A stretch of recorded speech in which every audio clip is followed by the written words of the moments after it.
एक बार महात्मा बुद्ध किसी बहुत ही बड़े नगर से गुजर रहे थे। बुद्ध की नज़र एक कपड़े के व्यापारी पर पड़ी जो दुखी और हताश दिखाई दे रहा था। बुद्ध चलकर उनके पास गए और पूछा कि तुम इतने उदास क्यों हो?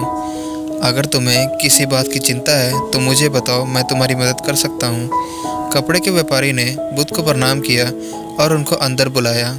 उस व्यापारी ने कहा कि जब से मेरी पत्नी की मृत्यु हुई है तब से मेरे घर पर मेरे छोटे बेटे की देखभाल करने वाला कोई भी नहीं है, इसलिए मैं हमेशा उसको अपनी दुकान पर लाता हूँ। लेकिन मेरी दुकान पर आने वाले हर ग्राहक की पगड़ी को वो उछाल कर फेंक देता है, कभी कभी उनका झोला बाहर फेंक देता है।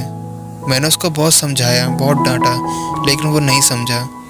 इसकी इस हरकतों की वजह से मेरे सारे ग्राहक को अपमानित होकर वापस जाना पड़ता है। बुद्ध बोले, मैं तुम्हारी सहायता कर सकता हूँ, पर तुम्हें मुझे वचन देना होगा कि जो भी मैं करूँगा तुम उसमें कुछ भी दखलंदाजी नहीं करोगे, ना ही कोई प्रश्न करोगे।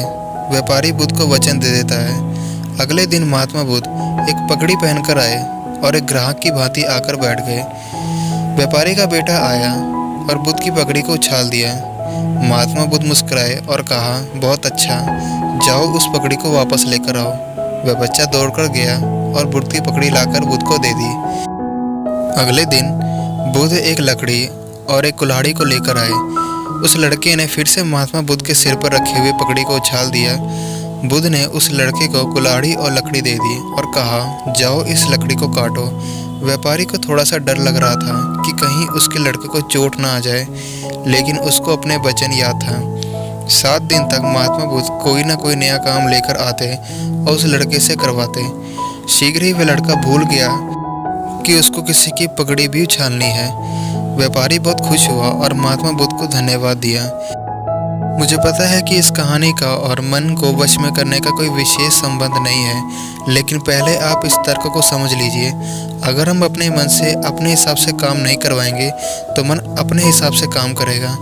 मन वश में हो सकता है यदि हम अपने मन को अपने अनुसार चलाएं।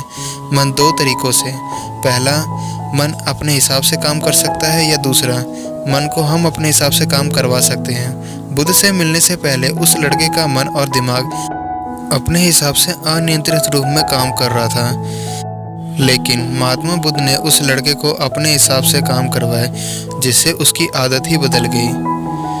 दोस्तों, आपको ये वीडियो कैसी लगी हमें कमेंट सेक्शन में ज़रूर प्लीज़ इस बारे में बताइए, और वीडियो अच्छी लगी हो तो वीडियो को लाइक कीजिए और शेयर कीजिए। Thanks for watching my video.